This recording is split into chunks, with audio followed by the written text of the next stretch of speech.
السلام علیکم دوستو، کیسے ہیں آپ سب؟ میں زمینہ فیاض ایک بار پھر آپ کے ساتھ تو میں شروع کر رہی ہوں ابابیل by the secret colour part 21۔ کیا تم نہیں جاننا چاہو گے کہ بہار سلطان کس کے ساتھ کام کرتی ہے اور کیوں؟ ہاں، تم جاننا چاہو گے۔ یہ ان دنوں کی بات ہے جب بہار سلطان کو دبئی سے واپس آنے کے بعد پہلی مرتبہ گلٹا میلوی ہاؤس جانے کا اتفاق ہوا تھا۔ لاشعوری طور پر وہ اوریگامی بھیجنے والے انسان تک ہی پہنچنا چاہتی تھی، کیونکہ اس کا دماغ اسے سگنل دے رہا تھا کچھ ایسا ہے جو اسے جاننا چاہیے۔ ابھی صوفی سے مآذن شروع ہونے میں کافی وقت تھا، اسی لیے وہ ایسے ہی اس میوزیم نما سیما ہاؤس میں گھومنے لگی۔ گھومتے پھرتے وہ واپس گراؤنڈ فلور پر آئی۔ میلوی ہاؤس کے سادہ سے لکڑی کے فرش پر ننگے پیر کھڑی بہار نے اپنا فون نکالا تاکہ چند تصاویر لے سکے۔ چلو انسٹاگرام پر پوسٹ ڈال دے گی۔ اچانک اسے احساس ہوا کہ کوئی اسے دیکھ رہا ہے۔ اوہ، تو اوریگامی والا آ گیا تھا۔ آخر یہ پہیلی بھی حل ہونے والی تھی۔ اس نے اپنی مسکراہٹ روک لی اور سر اٹھا کر سامنے دیکھا۔ اس کے سامنے وہ کھڑی تھی، سیاہ گھٹنوں تک آتی اسکرٹ اور مکمل آستین والے بلاؤز میں ملبوس ایک باوقار، نفیس اور سنجیدہ سی خاتون۔ تیکھے اور مغرور نقوش میں بھی وہ خاتون خاصی گریسفل لگ رہی تھی۔ چہرے پر ایک سکون سا تھا اور بال جوڑے میں گوندھ رکھے تھے۔ بہار پہلے تاثر میں متاثر ہوئی، لیکن اگلے ہی لمحے اس کا چہرہ ایسا ہو گیا جیسے کہہ رہی ہو مزہ نہیں آیا۔ اسے ایک عمر رسیدہ خاتون اسٹاک کر رہی تھی اور وہ واقعی بدمزہ ہوئی تھی۔ یہاں آنے کا شکریہ بہار، وہ قدم قدم چلتی اس کے سامنے اور نرمی سے کہا، ایسی نرم آواز کہ انسان مزید سننا چاہے۔ وہ کچھ دیر رک کر غور سے اسے پہچاننے کی کوشش کرتی رہی، لیکن نہ پہچان سکی۔ اس کی یادداشت اتنی کمزور تو نہیں تھی کہ وہ چہرے یاد نہ رکھ سکے، تو وہ اسے کیسے جانتی تھی؟ میں آپ کو نہیں جانتی۔ لکڑی کے اس فلور پر اپنے سامنے کسی انجان عورت کو دیکھتے ہوئے اس نے سنجیدگی سے کہا۔ وہ کوئی عام خاتون نہیں تھی، اس کے لباس اور لہجے سے اسے معلوم ہو گیا تھا، لیکن کون تھی؟ تمہاری ماں مجھے جانتی تھی۔ انفیکٹ وہ میری بیسٹ فرینڈ تھی، اور اسے یقین تھا کہ ایک دن اس کی بیٹی بہار میری مدد کرے گی اور اس کی بیٹی بن کر دکھائے گی۔ بہار نے ناسمجھی سے انہیں دیکھا اور ماں کے ذکر پر اس کے چہرے پر بے وقت کرب دیکھا گیا تھا۔ آپ نے مجھے یقیناً یہاں اس لیے نہیں بلایا کہ یہ بتا سکے آپ میری ماں کی بیسٹ فرینڈ ہیں؟ وقت ضائع کیے بنا میں آپ سے ملاقات کا اصل مدعا جاننا چاہوں گی حانمہ افندی۔ کیا میں جان سکتی ہوں مجھے یہاں کیوں بلوایا گیا ہے؟ وہ اپنی ماں کو کسی سے بھی ڈسکس کرنا پسند نہیں کرتی تھی۔ میں عاصم محمد پاشا ہوں، ایم آئی ٹی کی چیف سیکرٹری اور تمہاری ماں کی بہترین دوست۔ وہ انہیں دیکھ کر رہ گئی۔ وہ بار بار اس کی ماں کا ذکر کیوں کر رہی تھی؟ ایم آئی ٹی ملی استخبارات تشکیلاتی ترقیہ کی خفیہ ایجنسی جو ملک کی دفاع کے لیے کام کرتی ہے۔ تمہاری ماں تمہارا بہت ذکر کیا کرتی تھی، وہ تم سے بہت محبت کرتی تھی۔ تمہارا یہ شکوہ جائز ہوگا کہ میں تمہاری ماں کے جنازے پر نہیں آئی، لیکن تمہاری ماں کو مجھ سے یہ شکوہ ہرگز نہ ہوگا، کیونکہ وہ وطن کی خدمت کو فرض سمجھ کر ادا کرتی تھی، اور میں بھی وطن کے لیے کام کرتی ہوں، اور آج سے تم بھی یہی کرو گی۔ اسے ڈھیر سا غصہ ضبط کیا، وہ بدتمیز نہیں تھی۔ اصلا مجھے نہ وطن کی خدمت کرنی ہے، نہ کسی فوج کے بندے سے تعلق رکھنا ہے، اور نہ ہی میں اسے فرض سمجھتی ہوں۔ آپ آئندہ مجھے تنگ نہیں کریں گی۔ میں تم سے تمہاری ماں کی تربیت کا سوال کرتی ہوں بہار، کیا اس وطن کی خاطر تم میرے ساتھ کام کرو گی؟ کیونکہ یہ پبلک ادارہ ہے بہار۔ وہ ماں کے ذکر پر کتنی ہی دیر سناٹے میں کھڑی رہ گئی تھی۔ وہ منع بھی نہیں کر سکی۔ اس نے کبھی نہیں سوچا تھا کہ ایسا بھی ہوگا۔ اسے نیشنل انٹیلیجنس ایجنسی والوں کی صلاحیتوں پر شک نہیں تھا۔ اگر انہوں نے بہار کو کسی کام کے لیے چن لیا ہے تو وہ اس کی ٹیلی پیتھی جانتے تھے۔ آپ میرے بارے میں سب جانتی ہے تو یہ بھی جان لے کہ میں انسانوں پر یقین نہیں کرتی مس پاشا۔ اسے اپنی آواز سنائی دی، اپنی وہ چیخیں سنائی دی، اپنا رونا چلانا گڑ گڑانا یاد آ گیا۔ اسے کسی کی کوئی مدد نہیں کرنی تھی، کیونکہ اس دن اس کی کوئی مدد نہیں کی گئی تھی۔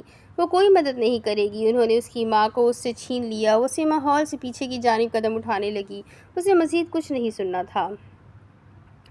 تمہاری ماں کہا کرتی تھی، اس نے تمہیں سیکریفائز کرنے کی بہت سی تکنیکیں سکھائی ہیں۔ اپنوں کے لیے قربانی کس طرح دی جاتی ہے، دوستوں کے لیے قربانی کس طرح دی جاتی ہے، اپنوں سے جڑے رشتوں کے لیے قربانی کس طرح دی جاتی ہے۔ تم یہ سب بہت پہلے سے جانتی ہو بہار۔ تمہاری ماں کہتی تھی کہ بہار اتنی رحم دل ہے کہ اگر اسے یہاں کھڑے ہو کر کہا جائے کہ تمہارے مرنے سے ملک کا فائدہ ہوگا تو تم یہیں کھڑے کھڑے مرنا پسند کرو گی۔ پلیز خاموش ہو جائیں۔ وہ بہار سلطان مر چکی ہے۔ اس کی آنکھوں میں آنسو جمع ہو گئے۔ تم ایک غلط فہمی میں جی رہی ہو بہار سلطان۔ آپ مجھے مینیپولیٹ کرنے کی کوشش مت کیجیے۔ You don't try to be my boss. مجھے بہار سلطان کو کوئی ڈکٹیٹ نہیں کر سکتا، میں کسی کے کام نہیں کرتی اور نہ کروں گی۔ وہ ان سے زیادہ خود کو سمجھاتے ہوئے ہال سے باہر نکل گئی۔ وہ بدتمیز نہیں تھی، اسے سمجھ نہیں آ رہا تھا کہاں جائے، ذہن ایک دم خالی ہو گیا تھا۔ وہ اس وقت کہیں جانے کی پوزیشن میں نہیں تھی۔ جب وہ مینٹلی ڈسٹرب ہوتی تو اکیلے رہنا پسند کرتی تھی۔ وہ میلوی ہاؤس کے قدرے خاموش اور پرسکون گوشے میں آ گئی، پھر دن ڈھلے تک وہاں پر بیٹھی رہی۔ آسیہ نے اسے وہاں جاتے دیکھ لیا، لیکن وہ اس کے پیچھے نہیں آئی۔ جب کسی مریض کو شفا دی جاتی ہے تو وہ ساری دوا ایک ساتھ ہی نہیں تھما دی جاتی، کم کم دوا دی جاتی ہے جو اثر کرنے میں وقت لیتی ہے۔ بہار کو بھی شفا یاب ہونے کے لیے کم دوا کی ضرورت تھی تاکہ وہ صحت یاب ہو، نفرت سے نکل آئے اور اپنی صلاحیتوں کو اچھے مقصد کے لیے استعمال کرے، کیونکہ انہیں بہار کی ضرورت تھی اور بہار کو ان کی ضرورت تھی۔ اور تمہیں یاد ہو کہ وہاں اس شام بہار سے لیام جان ملا تھا اور اس نے بھی بہار سے اس کی ماں کا ذکر کیا تھا۔ بہار اس دن دکھی تھی، اپنی ماں کے ذکر پر ایسے ہی دکھی ہوا کرتی تھی۔ اگلا ایک ماہ آسیہ نے بہار کو تنگ نہیں کیا، کیونکہ وہ جانتی تھی بہار سلطان چھان بین کرنے میں مصروف ہے۔ وہ پولیس اسٹیشن میں افسران کے ساتھ، کورٹ میں وکیلوں اور ججوں کے ساتھ، خفیہ تنظیموں کے باسز کے ساتھ، ڈیٹیکٹیو اور انویسٹیگیٹرز کے ساتھ، ماں صرف اپنی ماں کا سچ جاننے کی تگ و دو میں تھی۔ انہوں نے ایک ماہ اسے کچھ نہ کہا اور پھر بہار نے ہی اسے ڈھکے ہوئے بازار میں ملاقات کا کہا، کیونکہ وہ اپنا فون نمبر بہار کو اس پیغام کے ساتھ پارسل کر چکی تھی کہ وہ جب بھی مدد کرنے کو تیار ہو اس نمبر پر کال کرے۔ لیکن جس دن یہ ملاقات ہونا طے پائی تھی اسی دن بہار پر حملہ ہوا تھا اور وہ نہیں مل پائی تھی۔ اگلے ہی روز کاغان کے ساتھ کھانے اور کافی پر گپ شپ لگانے کے بعد جب بہار سلطان اپنے کمرے میں واپس آئی تو انہیں کمرے میں دیکھ کر ٹھٹک کر رک گئی۔ آپ یہاں کیسے؟ وہ جانتی تھی یہ ایک احمقانہ سوال ہے۔ وہ دروازہ بند کرتے آہستگی سے ان کی جانب آئی اور صوفے سے اٹھ کھڑی ہوئی۔ میں ایک لمبا عرصہ ملک کی سب سے قابل فخر ایجنسی میں ایک جاسوس رہی ہوں بہار سلطان۔ ان کے لہجے میں فخر سا تھا۔ بہار نے بیزار سا تاثر دیا کہ اسے فرق نہیں پڑتا۔ پھر بھی بہرام کے سیکیورٹی سسٹم سے کوئی بچ نہیں سکتا، کیونکہ میرا سیکیورٹی چیف استنبول کا سب سے قابل دماغ والا انسان ہے۔ ایک قابل فخر ایجنسی کا جاسوس بھی اسے چکمہ نہیں دے سکتا۔ قابل فخر ایجنسی پر زور دے کر کہا گیا تھا۔ وہ ہنس دی۔ ان کی ہنسی اتنی خوبصورت تھی کہ وہ بے اختیار انہیں دیکھے گئی۔ کیا کل تم نے قابل دماغ والے انسان کے ڈیزائن کردہ سیکیورٹی سسٹم سے بچ کر نکلنے کی کوشش کی اور کامیاب نہیں ہو گئی؟ ٹھیک اسی طرح میں نے اندر آنے کی کوشش کی اور کامیاب ہو گئی۔ بہرحال ہم کام کی بات پر آتے ہیں، وہ طنزیہ لہجے میں کہتی اب اس کے سامنے آ کھڑی ہوئی تھی۔ تم پچھلے چند دنوں سے کئی دہشت گردوں سے مل چکی ہو بہار، اینڈ ڈونٹ ٹیل می کہ تمہیں اپنی جان کی پرواہ نہیں ہے، یا شاید ان لوگوں نے تمہیں اپنی بہن مان لیا ہے۔ وہ کلس کر رہ گئی۔ کوئی پرائیویسی نام کی چیز ہے اس ملک میں یا نہیں؟ اسے یاد آیا کہ انٹیلیجنس والوں کو یہ حق حاصل تھا کہ وہ لوگوں کے فون وغیرہ ٹیپ کر سکتے ہیں، اور بہار کا بھی فون بھی کر دیا گیا ہوگا۔ میں ایک اینٹی ٹیررزم پروسیکیوٹر ہوں خانم افندی، اور میں پچھلے چند دنوں کے بجائے پچھلے کئی سالوں سے مافیاز اور دہشت گردوں کے کیسز میں ان کے ساتھ کام کیا ہے، ان کے خلاف کام کیا ہے، کیونکہ قانون ہر کسی کے لیے برابر ہوتا ہے۔ میں اس الزام کو رد کرتی ہوں۔ کم از کم آپ مجھے اس قسم کے مسائل میں نہیں الجھا سکتی۔ وہ پھر بھی گردن اکڑا کر سنجیدگی سے کہہ رہی تھی۔ کتنے ہی لمحے وہ اسے دیکھتی رہی۔ بہار کے گلے کی ہڈی ابھر کر معدوم ہوئی۔ وہ ان کی نظروں سے جھنجھلا گئی۔ کچھ کہنے کے لیے دوبارہ منہ کھولا، لیکن انہوں نے کہنا شروع کیا۔ تمہیں نہیں لگتا بہار کہ جو تم تلاش کر رہی ہو اس میں کسی کی مدد لے لینی چاہیے؟ نہیں مری تھی تمہاری ماں اس کوپ اٹیمپٹ میں؟ زلیخا، بہار کی ماں، 16 جولائی کے شہداء میں شامل نہیں ہے بہار۔ وہ میرے ساتھ تھی۔ ہم نے مل کر MIT کی بلڈنگ میں امن دشمنوں کا مقابلہ کیا تھا۔ ہم بچ گئے تھے۔ اسے اپنے بچوں کی فکر تھی، اسی لیے وہ ہر حال میں استنبول واپس پہنچنا چاہتی تھی۔ ملک کی تمام فلائٹس بند تھیں۔ وہ بائی روڈ جا رہی تھی، لیکن وہ استنبول نہیں پہنچ سکی تھی۔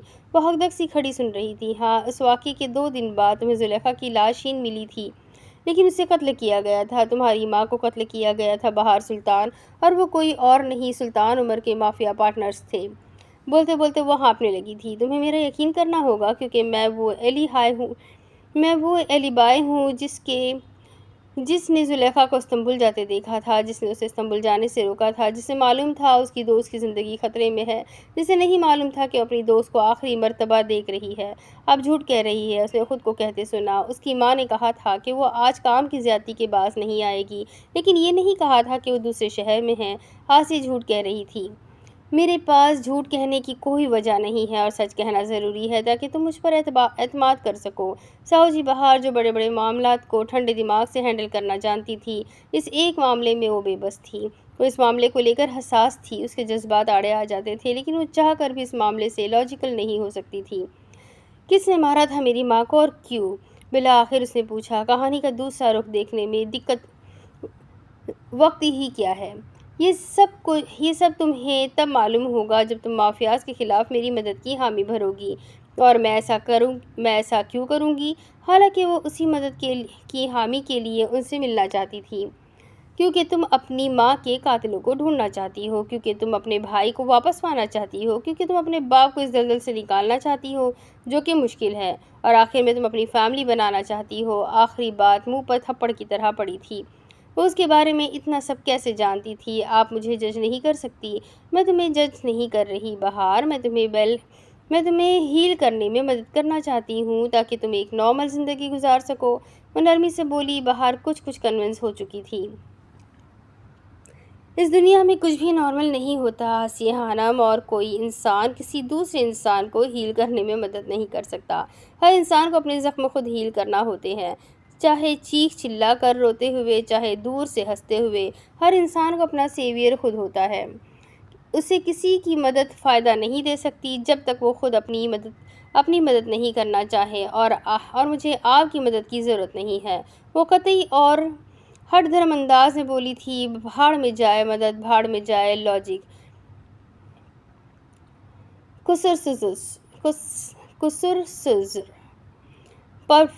پرفیکٹ بہار خانم، میں تمہاری تقریر سے متاثر ہوئی۔ انہوں نے دونوں ہاتھ اٹھا کر جیسے اس کا مذاق اڑایا تھا۔ بہار کا چہرہ غم و غصے سے سرخ پڑا۔ وہ بدتمیز نہیں تھی۔ اصل میں تمہاری ماں ہی غلط کہتی تھی کہ تم ملک کے لیے کام کر سکتی ہو۔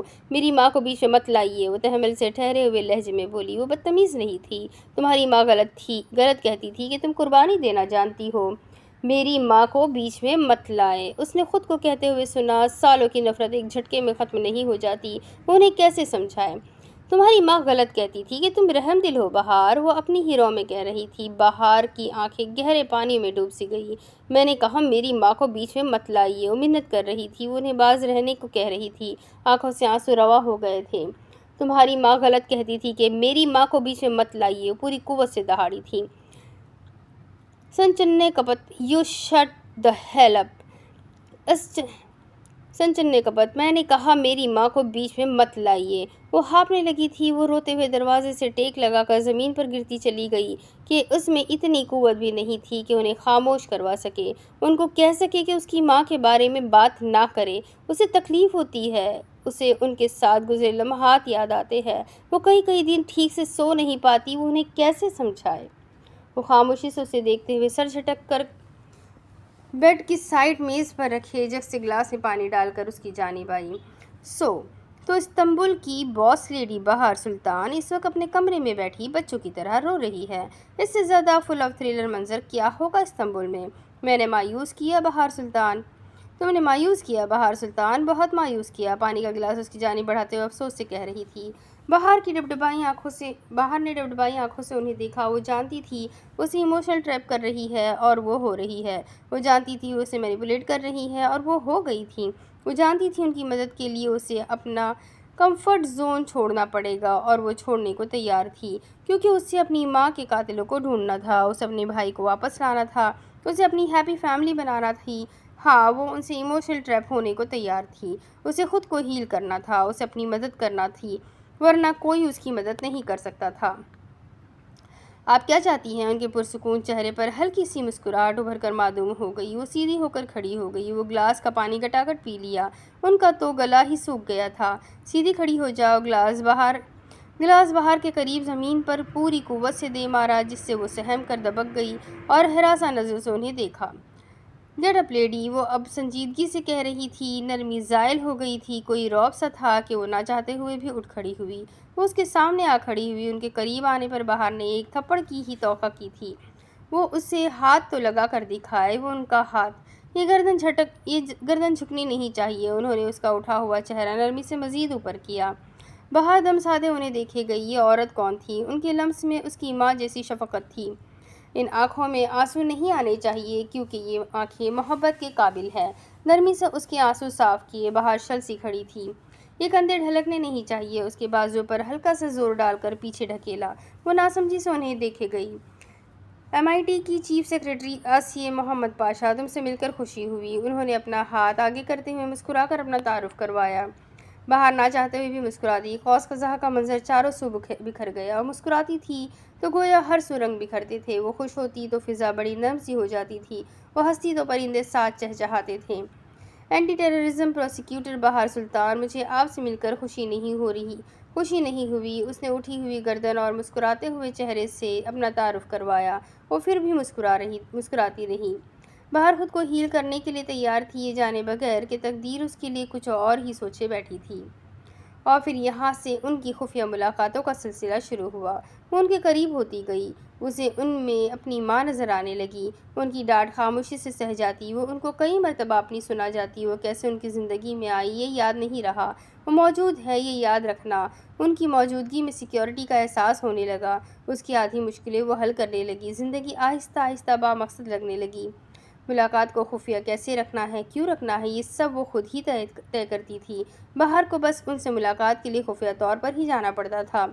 وجہ یہی تھی کہ وہ ایک انٹیلیجنس آفیسر تھی جو اپنی شناخت کو عورتوں کی عمروں کی طرح چھپا کر رکھتے ہیں۔ یہ اس ملاقات سے چند ماہ بعد کا ذکر ہے، جب پہلی مرتبہ بہار سلطان نے خود انہیں کال کر کے بلایا تھا کہ بہت ضروری بات ہے۔ میلوی ہاؤس کے اسی ہال میں بہار سلطان ان کا انتظار کر رہی تھی۔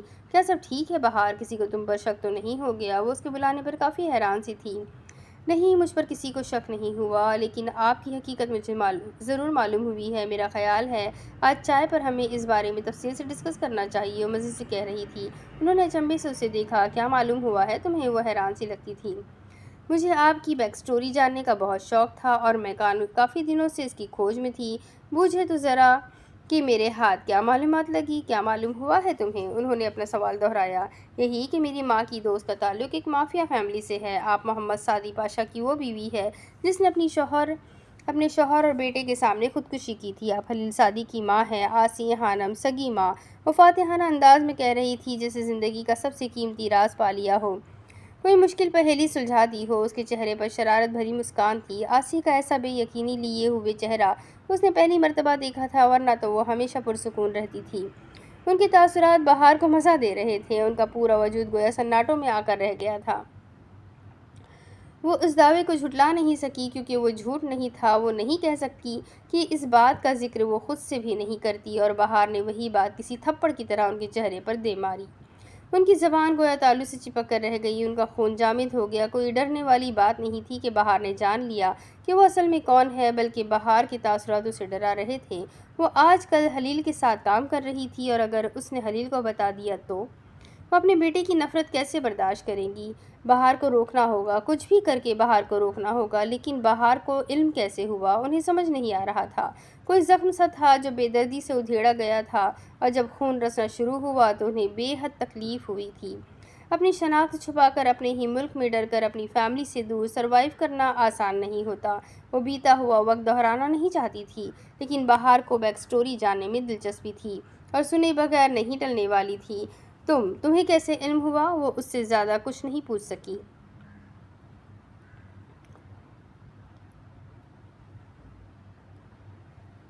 نہ پڑھی جانے والی نظمیں پوری ہو کر بھی ادھوری ہے، ان خلود کی مانند جو مکتوب تک پہنچے ہی نہیں، جس کے لفظوں کی سیاہی عمر بیتنے پر ضائع ہو چکی ہے، اور وہ خط کسی پوسٹ کارڈ میں پڑے ہمیشہ کے لیے زنگآلود ہو گئے ہیں، ایک نوحہ ادھورے پن پہ، جسے ہاتھوں میں لیے وہ محبت کے ہاتھوں اس طرح گری جیسے کہیں طویل مسافت میں ڈاکے کی جیب سے کچھ خطرے گر گئے ہوں۔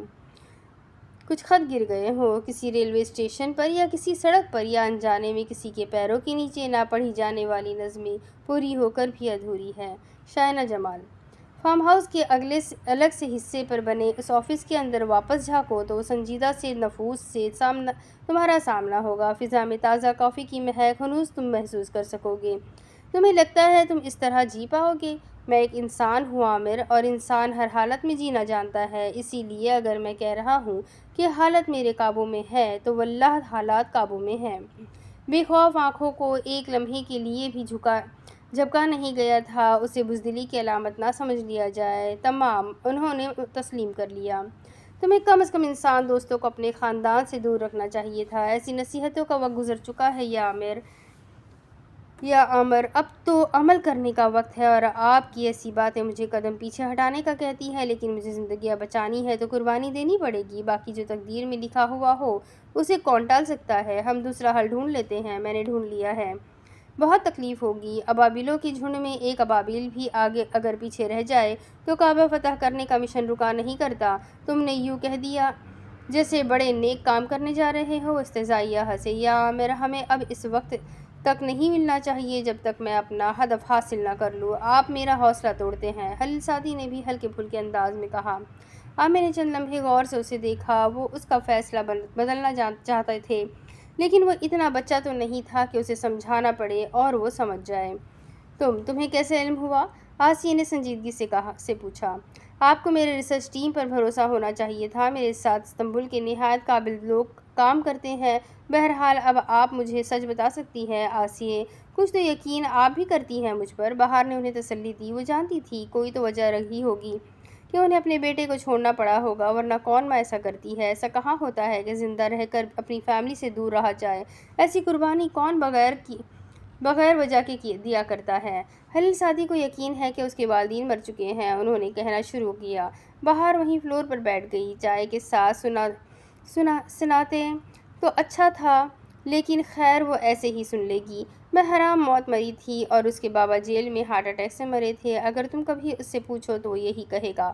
اگر تم ترک میڈیا چھانو تو وہ یہی کہے گا۔ کوئی انویسٹیگیشن بھی ہائر کر لو تو وہ بھی یہی کہے گا۔ خلیل کو لگتا ہے اس کی ماں نے اس کا نہیں سوچا اور خودکشی کر لی، لیکن میں اسے کبھی نہیں بتا پاؤں گی بہار کہ اس کی ماں نے صرف اسی کا سوچا، اس کے باپ نے صرف اسی کا سوچا۔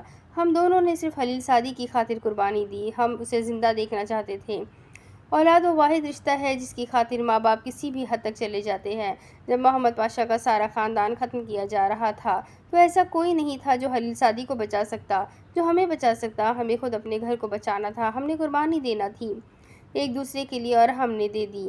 میں نے خودکشی کر لی تاکہ مجھے مردہ سمجھا جائے۔ لوگ بھول جایا کرتے ہیں، مجھے بھی بھول گئے۔ محمد جیل میں چلے گئے، انسان دوستوں نے ان کو بھی راستے سے ہٹا دیا، جیل میں ان کو قتل کر دیا گیا، اور خلیل کو اس سے فرق نہیں پڑا، کیونکہ اس کے نزدیک اس کا باپ مافیا تھا جس نے اس کی ماں کو خودکشی کرنے پر مجبور کیا۔ لیکن محمد ایسے نہیں تھے جس سے خلیل انہیں سمجھتا ہے۔ کیا وہ ولن نہیں تھے؟ ان کو تو آپ کے خاندان کے قاتل کے نام سے جانا جاتا ہے۔ ترکیہ میں لوگ ان کے نام کو ہی خوف کی علامت سمجھتے ہیں، اور انسان کے دوستوں کے لیے وہ غدار تھے۔ میں نے یہی سب سنا تھا۔ کوئی کسی کو یاد نہیں رکھتا بہار، نہ مرنے سے پہلے نہ مرنے کے بعد، نہ اچھے الفاظ میں نہ برے الفاظ میں۔ صرف اولاد ہوتی ہے جو دونوں صورتوں میں والدین کو یاد رکھتی ہے۔ خلیل سعدی کو کچھ سمجھانے کا موقع ہی نہیں ملا۔ ہم اسے بیرونی دشمنیوں کے لیے تیار کرتے رہے، لیکن نشاندہی نہیں کروا سکے کہ کون دشمن ہے اور کون دوست۔ اسے مافیا دنیا کو چننا پڑا۔ کوئی انسان برا نہیں ہوتا، کوئی انسان ولن پیدا نہیں ہوتا، حالات اسے ایسا بنا دیتے ہیں۔ اس کی زندگی ایک نارمل مرد کی طرح پلان شدہ نہیں تھی، اسے صحیح غلط فیصلے لینا پڑے تھے۔ وہ ابھی کہہ ہی رہی تھی کہ بہار نے ان کو ٹوکا، وہ بور ہو گئی تھی، وہ روکھی سی کہانی تھی۔ کیا آپ کو محمد پاشا کا قاتل ملا؟ پاشا کو وائٹ ٹارچر کیا گیا تھا بہار، وہ پاگل کیے گئے تھے۔ شوق کے مارے بہار کا پورا منہ کھل گیا۔ سفید ٹارچر، جسے وائٹ روم ٹارچر بھی کہا جاتا ہے، ایک قسم کی نفسیاتی ٹارچر تکنیک ہے جس کا مقصد قیدی کو ہوا سے مکمل طور پر محروم اور تنہا کرنا ہے۔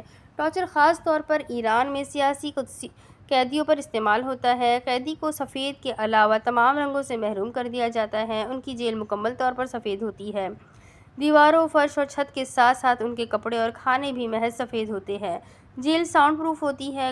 گارڈ کسی قسم کے شور مچانے سے بچنے کے لیے پیڈڈ جوتے پہنتے ہیں۔ قیدی کو سفید کھانا کھلایا جاتا ہے، زیادہ تر بغیر موسم کے سفید چاول۔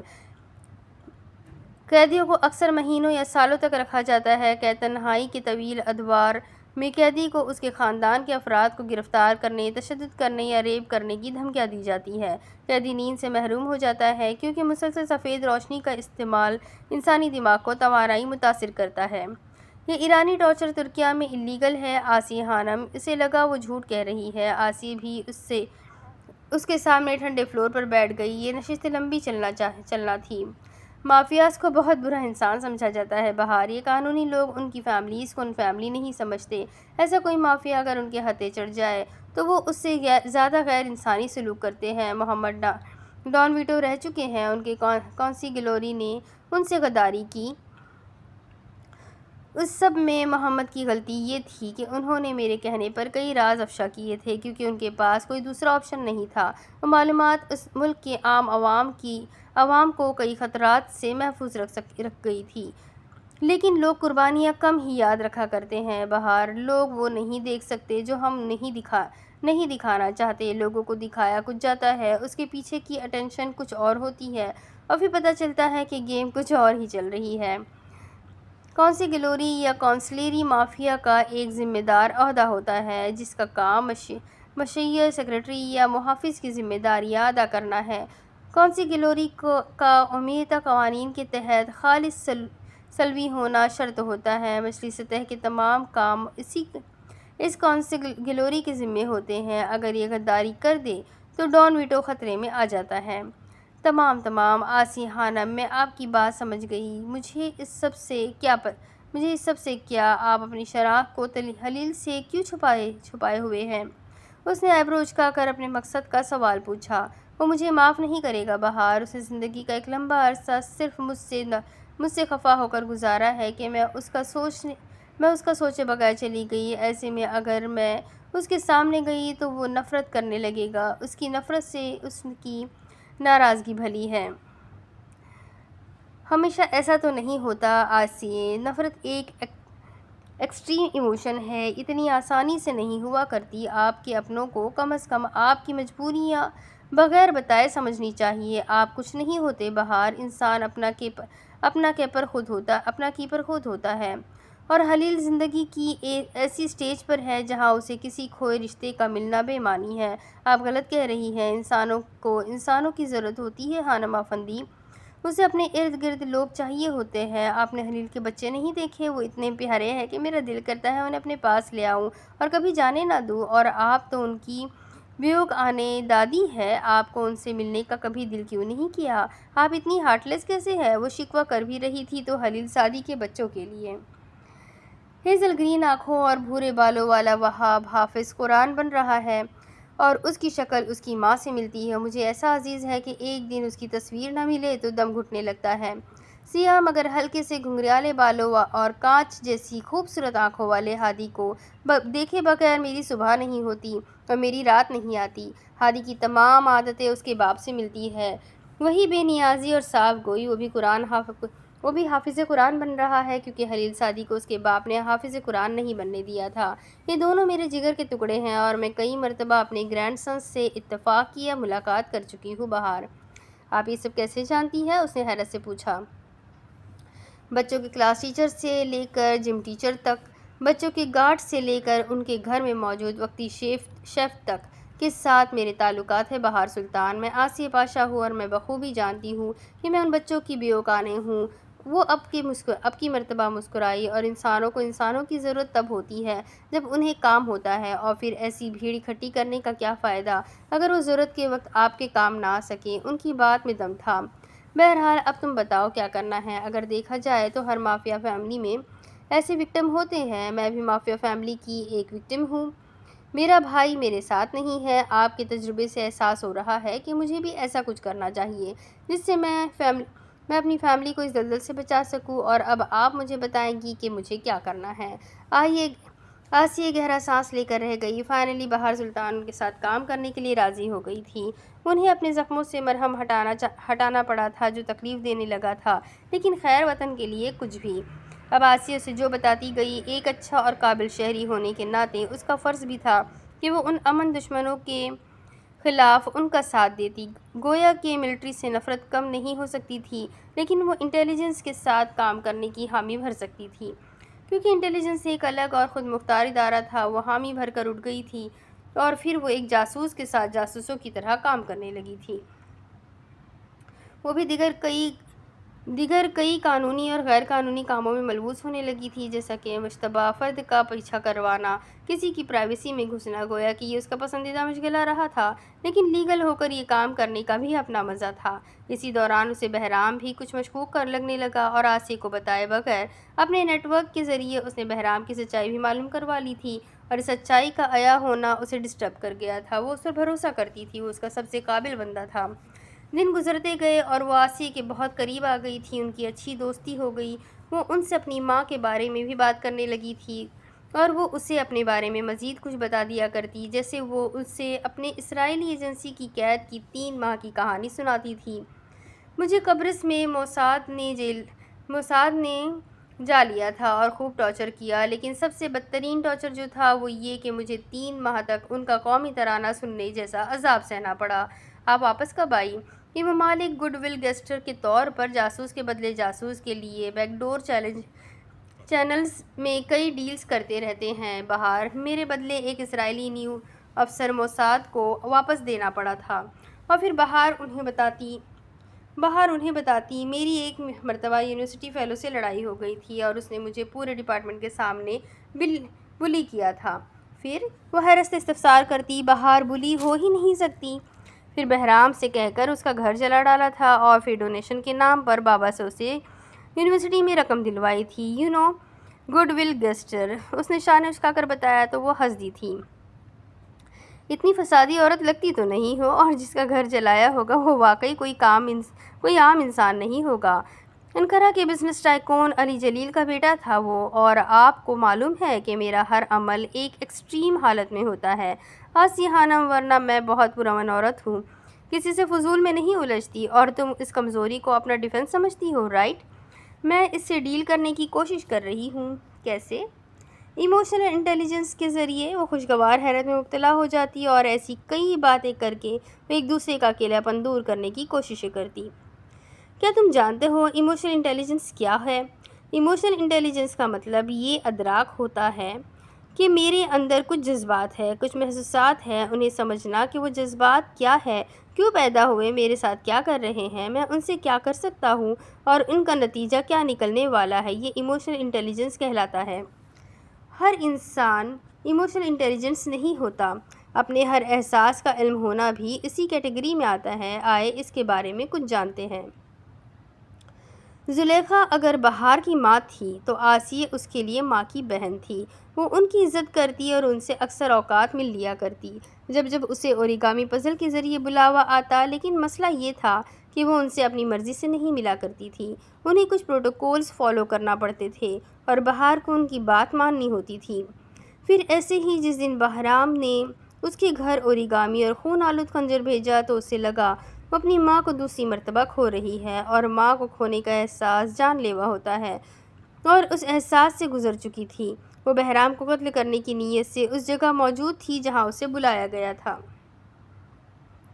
اپنی گن چیک کرتے ہوئے اس نے کار کا دروازہ کھولا اور اس ویئر ہاؤس کے اندر کی جانب بڑھ گئی۔ اس کا ہر عمل واقعی ایکسٹریم ہوتا تھا۔ انسان کے 4 بڑے اور اہم جذبات ہوتے ہیں: خوشی، اداسی، غصہ اور ڈر، اور انسان کا سب سے ایکسٹریم ایموشن پتہ ہے کیا ہوتا ہے؟ غصہ۔ انسان کا سب سے ایکسٹریم ایموشن ڈر ہوتا ہے۔ ہاں، ڈر، خوف۔ ڈر کیسے پیدا ہوتا ہے؟ کسی اندیکھے کا خوف، کسی کے چھوڑ جانے کا خوف، پبلک میں انسیکیور ہو جانا، لوگ آپ کے بارے میں کیا سوچیں گے، کیا سوچ رہے ہیں، اس بات کا خوف ہونا، لوگوں سے بہت توقعات وابستہ کر لینا، پھر انزائٹی کا شکار ہو کر ڈپریشن میں چلے جانا، اس جذبے کی خصوصیات ہیں۔ آسیہ خانم وہ گن سامنے کی جانب پوائنٹ کیے ہوئے پوری قوت سے چلائی تھی۔ چھوٹے چھوٹے قدم اٹھائے وہ آگے بڑھتی گئی۔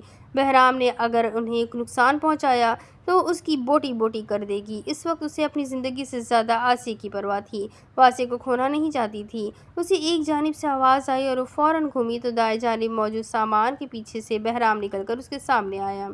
تم اتنا گر سکتے ہو، میں سوچ بھی نہیں سکتی تھی بہرام۔ آسیہ کہاں ہے؟ وہ غصے سے چلاتے ہوئے بولی۔ آپ کو اس طرح یہاں بلانے پر معذرت خواہ ہوں بہار خانم، عامر آپ کے پیچھے ہے۔ عامر؟ اس نے بے آواز لب ہلا کر پیچھے دیکھا۔ آسیہ صحیح سلامت وہاں موجود تھی۔ وہ گن نیچے کرتی بھاگ کر ان تک گئی۔ بہرام کی بات پر اس نے دھیان نہیں دیا۔ آپ ٹھیک ہے؟ بہرام نے آپ کو چوٹ تو نہیں پہنچائی؟ آپ اس کے ساتھ کیا کر رہی ہے؟ وہ ان کا چہرہ، ہاتھ اور بازو تھپتھپاتے ہوئے ان کے صحیح سلامت ہونے کی یقین دہانی کرنے کے بعد ان کے گلے لگ گئی۔ ایک اطمینان سا رگوں پہ سرایت کر چکا تھا کہ وہ ٹھیک ہے، شکر خدا کا کہ وہ ٹھیک ہے۔ پھر چونک کر اس نے ان سے الگ ہوئی، جیسے کچھ یاد آیا ہو۔ وہ ٹھیک تھی لیکن اب کوئی اور ٹھیک نہیں رہنے والا تھا۔ ڈر ختم ہوا۔ اور جانتے اس ڈر کو کیسے پہچانا جاتا ہے جو ہمیں ایک لمحہ بھی انجوائے نہیں کرنے دیتا؟ یہ جو ہمارا مائنڈ سیٹ ہے، اسے ایسا بنا دیا گیا ہے کہ ہم خوف سے نکل ہی نہیں پاتے۔ اس مائنڈ سیٹ کو بننے میں صدیاں لگتی ہے، لیکن کیا آپ جانتے ہیں اس سے آزاد ہونے میں لمحہ بھی نہیں لگتا، کیونکہ اس خوف سے نکلنا دنیا کا سب سے دلکش تخلیقی آرٹ ہے۔ صرف یہ دیکھا جاتا ہے کہ آپ کا ڈر ریئلسٹک ہے یا نہیں۔ اگر وہ حقیقی ہے تو اس کا سامنا کرو، اور اگر نہیں تو اس سے ڈرنا چھوڑ دو۔ بس اتنا کرنا سیکھ لو، تم آزاد ہو جاؤ گے۔ بہار میری بات سنو۔ آسیہ سمجھ گئی تھی کہ وہ کیا کرنے والی ہے۔ وہ اس کے ایکسٹریم عمل سے واقف تھی۔ اف بہار، تم میں ابھی بھی ایموشنل انٹیلیجنس موجود نہیں ہے۔ وہ بنا کان دھرے جارحانہ انداز میں بہرام کی جانب بڑھی جو اسی جگہ پر جیسے جم کر کھڑا ہوا تھا۔ وہ اپنی گن کو بائیں ہاتھ میں تھام کر اس کے سامنے جا کر کھڑی ہوئی اور ایک زوردار تھپڑ اس کے رخسار پر رسید کیا، جیسے ہر دھوکے کا، ہر جھوٹ کا بدلہ لے ڈالا ہو۔ بہار! آسیہ آگے آئی۔ بہرام ہکا بکا سا کھڑا تھا، گویا کہ اس تھپڑ نے اس کا کچھ نہیں بگاڑا تھا، لیکن اسے بہار سلطان نے تھپڑ مارا تھا اور یہ اس کی غیرت پر چوٹ تھی۔ کم از کم بہار کو ایک مرتبہ اسے سننا تو چاہیے تھا۔ بہار نے گن پھینک کر غصے سے اس کا کالر تھام کر اسے جھنجھوڑ کر رکھ دیا۔ وہ سر جھکائے کھڑا رہا اور کچھ نہ بولا۔ وہ بہار کو کچھ کہہ نہیں سکتا تھا کیونکہ ایک خالص ترک مرد کی حیثیت سے وہ عورتوں کی عزت کرتا تھا۔ تمہاری ہمت کیسے ہوئی مجھے دھمکانے کی؟ ہاں، تم میں تھوڑی سی بھی بردانگی نہیں ہے بہرام؟ اس ویئر ہاؤس کے ہال میں بہار کی آواز گونج رہی تھی، سخت، سرد اور چنگھاڑتی آواز۔ تم میرے لیے کام کرتے تھے، میں تم پر سب سے زیادہ بھروسہ کرتی تھی، میں تمہاری عزت کرتی تھی بہرام، میں صرف تم پر آنکھ بند کر کے یقین کیا کرتی تھی، لیکن تم نے کیا کیا؟ تم آسیہ تک پہنچ گئے، تم نے مجھ سے میری سانسیں چھین لی، تم نے کسی چیز کی پرواہ کیوں نہیں کی؟ وہ دھوکہ کھا جانے کے بعد اس سے آج پہلی مرتبہ گلہ کر رہی تھی۔ بہار! بس بہت ہوا، تم بہرام کو وضاحت کا موقع دو۔ آسیہ نے آگے آ کر کچھ کہنا چاہا لیکن وہ اسے روک نہیں سکی۔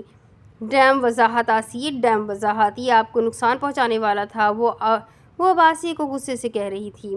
پھر غصہ آتا ہے جس کا ٹریگر کرنے کا دورانیہ 2 منٹ ہوتا ہے۔ غصہ سینس آف انجسٹس کے ساتھ آتا ہے جو ریگ کا سبب بنتا ہے اور اس کی کوئی حد نہیں ہوتی۔ غصے پر قابو پانے سے پہلے اس کی وجاہت کا جان لینا اہم ہوتا ہے۔ غصے کی بیرونی یا داخلی قسم کی وجاہت عام ہے اور انسان اسے 3 طرح سے ڈیل کرنے کی کوشش کرتا ہے: اظہار کرنا، دبانا یا پھر غصہ ٹھنڈا کرنا۔ بہار میری بات تحمل سے سنو۔ قزم میری بیٹی، بہرام کو تمہاری سیکیورٹی چیف میں نے رکھا تھا۔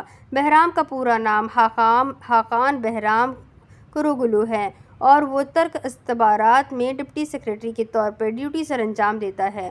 بہار نے نہایت ضبط سے انہیں دیکھا۔ ایک اور جھوٹ! اب یہ کون سا مذاق ہے آسیہ خانم؟ وہ سخت کبیدہ خاطر نظر آتی تھی۔ یہی حقیقت ہے بہار، صرف سلطان عمر پر نظر رکھنے کے لیے مجھے اسے تمہارے گھر پر رکھنا پڑا۔ تم کسی بھی مافیا کو اگر غور سے چیک کرو گی تو تمہیں انٹیلیجنس کے 2 سے 3 لوگ ان کے آس پاس ملیں گے۔ ہمیں دہشت گردوں کے ساتھ ساتھ مافیاز کے قریب رہنا پڑتا ہے بہار۔ وائے آسیہ خانم وائے؟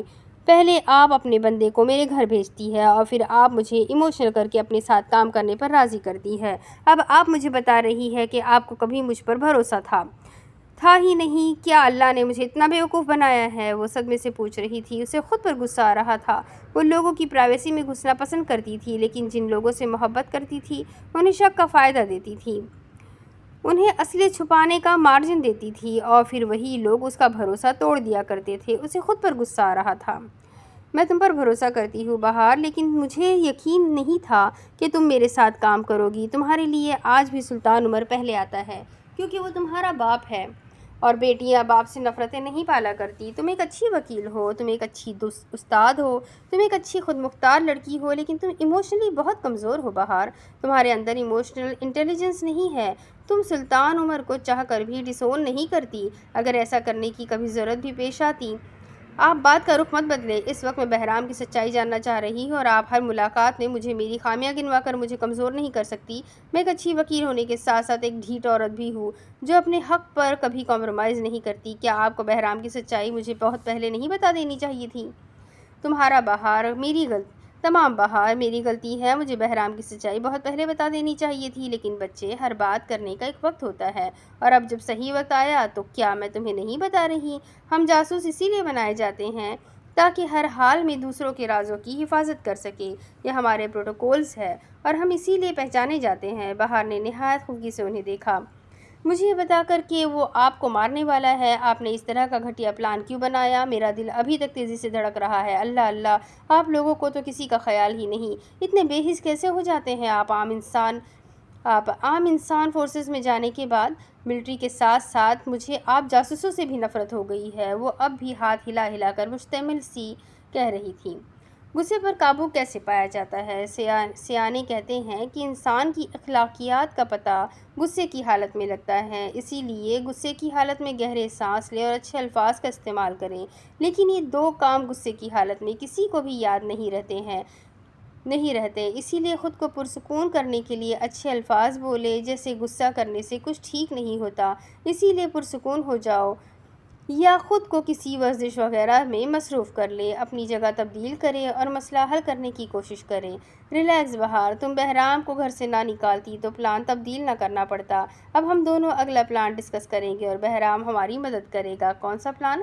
تم لیام جان سے شادی نہیں کر سکتی۔ ایکسکیوز می، آپ کے پلان میں میری شادی کی بات کیسے آ گئی؟ اور کیوں میں لیام جان سے شادی کیوں نہیں کر سکتی؟ نمبر 1، وہ ایک روسی مافیا ہے۔ نمبر 2، وہ تم سے محبت نہیں کرتا۔ نمبر 3، تم اس سے محبت نہیں کرتی۔ نمبر 4، وہ ایک یہودی ہے۔ نمبر 5، کیا کہا آپ نے؟ ہاں، وہ غیر مسلم ہے بہار، لیام نے مجھے کبھی نہیں بتایا۔ استنبول میں یہ میٹر نہیں تھا، اسی لیے نہیں بتایا ہوگا۔ میرے لیے مذہب میٹر کرتا ہے، وہ جیسے جلدی سے بولی۔ لیام دوسرے مذہب سے تعلق رکھتا ہے، اس نے سوچا ہی نہیں تھا۔ وہ کافی ڈسٹرب ہو گئی تھی۔ میں دوسرا آپشن لے کر آئی ہوں، وہ بہرام کی جانب دیکھتے ہوئے کہہ رہی تھی۔ بہار نے بھی بہرام کو دیکھا، اور لمحے کے 1000ویں حصے میں غصہ اس کے چہرے پر امڑ آیا۔ اگر آپ یہ سوچ رہی ہیں کہ میں اپنے باڈی گارڈ سے شادی کروں گی تو آپ مجھے جانتی نہیں ہیں آسیہ خانم، وہ سنجیدگی سے کہہ رہی تھی۔ استغفر اللہ بہار خانم، میں شادی شدہ ہوں، اور ہمارے ملک میں پولیگیمی جرم ہے۔ آسیہ کے کچھ کہنے سے پہلے ہی بہرام خفگی سے بولا۔ پولیگیمی سے مراد ایک سے زائد شادیاں کرنا ہے۔ ترکی اور مغربی دنیا میں یہ قابل سزا جرم ہے۔ مجھے مخاطب مت کرو، اس نے رخ پھیر لیا۔ ہاں، وہ اس سے ہنوز ناراض تھی۔ کون ہے وہ آپشن؟ اب کہ اس نے آسیہ سے پوچھا، ایک مرتبہ پوچھنے میں دقت ہی کیا تھی؟ ASP بہار نے دماغ میں ڈی کوڈ کیا، اور جو چہرہ دماغ میں ابھرا وہ اس کا چہرہ سرخ کر گیا۔ اور اگر آپ یہ سوچ رہی ہے کہ میں آپ کی محبت میں آپ کے مافیا بیٹے سے شادی کروں گی تو آپ غلط ہے آسیہ خانم۔ آسیہ نے جواباً کچھ نہیں کہا۔ میں واقعی اس سے شادی نہیں کروں گی۔ انہوں نے کچھ نہیں کہا تو وہ خفا ہوئی۔ استنبول میں رہنے والی ایک امیر زادی کو اپنے سرکل میں جواب دہ ہونا پڑتا ہے بہار کہ اس نے اب تک شادی کیوں نہیں کی۔ تمہاری کلاس کی عورتوں کو گوسپ کا موضوع چاہیے ہوتا ہے، اور تم انہیں یہ کافی عرصے سے دے رہی ہو۔ اور شاید آپ استنبول میں رہنے والی بہار سلطان کو ٹھیک سے نہیں جان پائی۔ آسیہ پاشا، مجھے ایسے سوشل سرکلز سے الرجی ہے جو انسان کو انسیکیور کر دے، اور میں سماجی تتلی نہیں ہوں جو ایسی محفلوں میں خود کو بے مول کرنے پہنچ جاؤں۔ یہ تو کوئی حل نہ ہوا، اور شادی بھی تو کوئی حل نہ ہوا۔ تمہیں ضرورت ہے، انہوں نے نرمی سے کہا۔ تیسرا جذبہ اداسی کا آتا ہے۔ اداسی کیا ہوتی ہے؟ دکھ تکلیف اور اپنوں سے بچھڑ جانے کا غم اداسی کہلاتا ہے۔ البتہ یہ اداسی چند دنوں، ہفتوں یا زیادہ سے زیادہ چند مہینوں میں ختم ہو جاتی ہے، لیکن بعض اوقات اداسی کی یہ کیفیت 12 ماہ یا اس کے بعد بھی جاری رہتی ہے۔ اسے طویل اداسی کی بیماری کہا جاتا ہے۔ اس کے چند وجوہات میں، جیسا کہ شناخت میں خلل، مثلاً اپنے وجود کے کسی حصے کو مردہ محسوس کرنا، تنہائی شدہ احساس، موت کے بارے میں بے یقینی کی کیفیت میں مبتلا ہونا، سماجی ہم آہنگی کی بحالی میں مشکل مثلاً دوستوں سے ملنے جیسے معاملات میں دشواری محسوس کرنا، جذباتی سے حسین زندگی کو بے معنی محسوس کرنا۔ انسان شادی کیوں کرتا ہے آسیے؟ وہ ان سے اداسی سے پوچھ رہی تھی، تاکہ وہ خود کے لیے زندگی کا اگلا گول سیٹ کر سکے، کیونکہ شادی کرنا ہمارے معاشرے میں ایک کامیابی تصور کی جاتی ہے، تاکہ وہ خوش رہ سکے، کیونکہ کچھ لوگ خوش رہنے کے لیے شادی ہونے کا انتظار کرتے ہیں، تاکہ وہ اپنی محبت کو قائم رکھ سکے، کیونکہ محبت کا مل جانا دنیا کی سب سے بڑی نعمت سمجھی جاتی ہے، تاکہ انہیں کوئی ایسا میسر آ جائے جس سے وہ دن کے 24 گھنٹے کسی وقت لڑ سکیں۔ یہ سب فینٹیسی ٹاک ہے آسیے۔ مردوں کو خود مختار عورتیں پسند نہیں آتی، وہ ان کی ذہنی آزادی سے سخت پریشان ہوتے ہیں۔ اس نے ایک نظر گھور کر بہرام کو دیکھا، اور بہرام نے واقعی بیچاری نظروں سے اسے دیکھا۔ بھلا اسے خود مختار عورتوں سے کیا مسئلہ؟ میں نے بہت کم لوگوں کو خوش دیکھا ہے، چاہے وہ سنگل ہو یا شادی شدہ ہو۔ مجھے لگتا ہے ہم خوش رہنا ہی بھول گئے ہیں، اور کچھ لوگ دوسروں کو بہت بیچارہ سمجھ لیتے ہیں۔ آسیے، شاید ان کی نیت اچھی ہوتی ہے، لیکن مجھے بہت عجیب لگتا ہے جب کوئی مجھ پر ترس کھا کر بات کرتا ہے۔ میری شادی آپ کا مسئلہ نہیں ہے۔ اس نے بڑی سہولت سے انہیں انکار کیا تھا۔ بہار، کچھ لوگ آپ کی ماں کی جگہ بھی تو ایسا فیصلہ لے سکتے ہیں نا۔ مجھے آپ کے خلوص پر شک نہیں ہے، لیکن آپ کم از کم ایک مافیا کا پروپوزل تو مت لائیں، وہ تمہارے لیے اچھا انتخاب ہے۔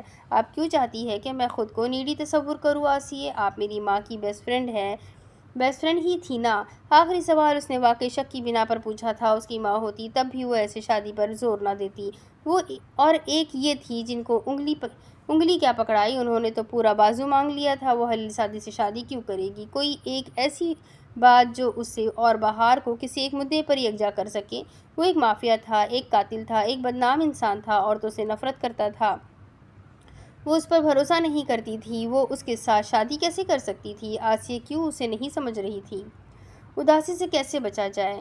اداس رہنا انسان کی اپنی چوائس ہوتی ہے، یا کچھ موسمی اثرات ہوتے ہیں، لیکن انسان اس جذبے سے خود کو جلد نکال سکتا ہے جیسے خود کو تخلیقی کاموں میں مصروف رکھے، دوستوں اور گھر والوں کے ساتھ کچھ وقت گزارے۔ اگر گھر والے ٹاکسک ہے اور دوست نہیں ہیں تو کسی پارک میں واک پر چلے جائے اور کسی اجنبی سے کسی عام سے موضوع پر چند منٹ تبادلہ خیال کر لے۔ یہ سوچ کو نیا زاویہ دیتی ہے، اپنی تنہائی کو رب سے جوڑیں۔ تم سوچنے کے لیے وقت لے سکتی ہو، کیونکہ ہمیں اس وقت حلیل سادی کے قریب ہونے کی ضرورت ہے۔ آپ تو ماں ہیں نا اس کی۔ آسیے کیسے برداشت کرتی ہے اس سے دوری؟ آپ اپنی شناخت واضح کیوں نہیں کر دیتی؟ ایک تیر سے دو شکار کر لے، لیکن میرے کندھے پر بندوق رکھ کر مت چلائے۔ بس ہاتھ جوڑنے کی کسر باقی رہ گئی تھی۔ انداز اس کا وہی تھا۔ وہ مجھے معاف نہیں کرے گا۔ اگر وہ ایک احسان مند عورت کا بیٹا ہوا تو ضرور معاف کرے گا آسیے، لیکن آپ اپنے بیٹے پر فرض کو فوقیت دے رہی ہے۔ یہ کتابی باتیں مجھ پر اثر انداز نہیں کرتی بہار۔ میں وہ کر رہی ہوں جس میں بہت لوگوں کی بھلائی ہے، اور تم سے بھی کچھ ایسا ہی چاہتی ہوں۔ میری مدد کرو۔ میری ماں نے تو انسان دوستوں کا دوست ہونے کے علاوہ وہ ایک اچھا انسان ہے۔ اپنے بہت لوگوں نے اس کے ساتھ کام کیا ہے، وہ بس بلا وجہ بدنام ہے۔ بہرام نے گلا کھنکار کر کہہ دیا، لیکن گویا اپنی موت کو دعوت دی تھی۔ تمہارے عظیم مشورے کا شکریہ بیگ جی بہرام، مجھے تمہاری ہی ویلیڈیشن کی تو ضرورت تھی، وہ سادگی سے کہہ رہی تھی۔ آسیے نے بمشکل اپنی ہنسی چھپائی۔ بہرام بھی خفت زدہ سا ہوا۔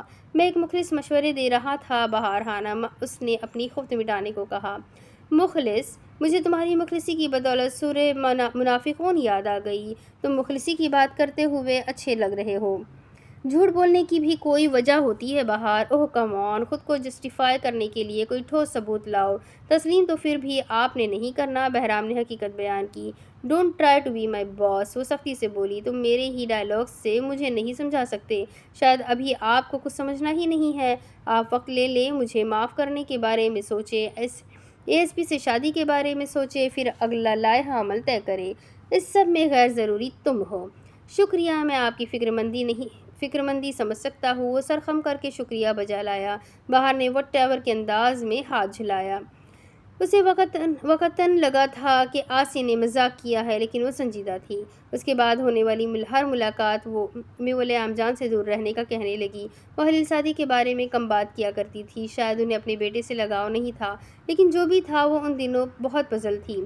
پھر وہ حلیل سعدی کا کیس جیت کر اپنا کیریئر ہار گئی تو اس نے حلیل سعدی سے بدلہ لینے کا سوچ لیا، اور اب وہ کسی قیمت پر پیچھے نہیں ہٹ سکتی تھی۔ اور اسی دن لیام کو ملیسا کے ساتھ دیکھ کر اسے یقین ہو چلا تھا کہ وہ غلط نہیں کر رہی۔ لیام جان بھی اسے دھوکے میں رکھتا آیا تھا۔ آخری اور اہم جذبہ خوشی ہے، جو کہنے کو بہت آسان اور اطمینان بھرا جذبہ ہے، لیکن حاصل کرنے کو بہت کٹھن مرحلہ ہے۔ کچھ لوگ اس خوشی کی تلاش کو ہی زندگی کا نام دیتے ہیں، اور کچھ لوگ کہتے ہیں دوسروں کی مدد کر دینا خوش اخلاقی خوشی کہلاتا ہے۔ کچھ لوگ پیسے کو خوشی سمجھتے ہیں، اور کچھ لوگ کاروبار میں منافع کو خوشی سے جوڑتے ہیں۔ انسان کی مثبت یا منفی سوچ بھی خوشی کے ہارمونز پر اثر انداز ہوتی ہے۔ خوش رہنا صرف ہماری ذاتی بقا کے لیے مفید نہیں، بلکہ یہ ہماری اخلاقی ذمہ داری بھی ہے، کیونکہ ہمارے رویے کا اثر صرف ہماری ذات تک محدود نہیں ہوتا، بلکہ دوسروں پر بھی اپنا اثر چھوڑتا ہے۔ خوش کیسے رہا جائے، اس کا فارمولا آج تک کوئی ایجاد نہیں کر پایا، کیونکہ ہر انسان کے لیے خوشی کی ڈیفینیشن الگ ہوتی ہے۔ مشکلات کے اندھیروں میں بھی جب آپ کا نام کٹھن ہو، آپ غم کو اپنی طبیعت پر کبھی بھی بوجھ نہ بننے دیں۔ ذہنی سکون ہی اصل خوشی کا راز ہے۔ اب اس کے آگے کی کہانی میں آپ کو اگلے ویڈیو میں سناؤں گی۔ تب تک کے لیے ویڈیو کو لائک کریں، چینل کو سبسکرائب کریں، بیل آئیکن کو ضرور دبا دیں۔ ملتے ہیں اگلے ویڈیو میں، تب تک کے لیے اپنا خوب سارا خیال رکھیں، مجھے بھی دعاؤں میں یاد رکھیں۔ اللہ حافظ۔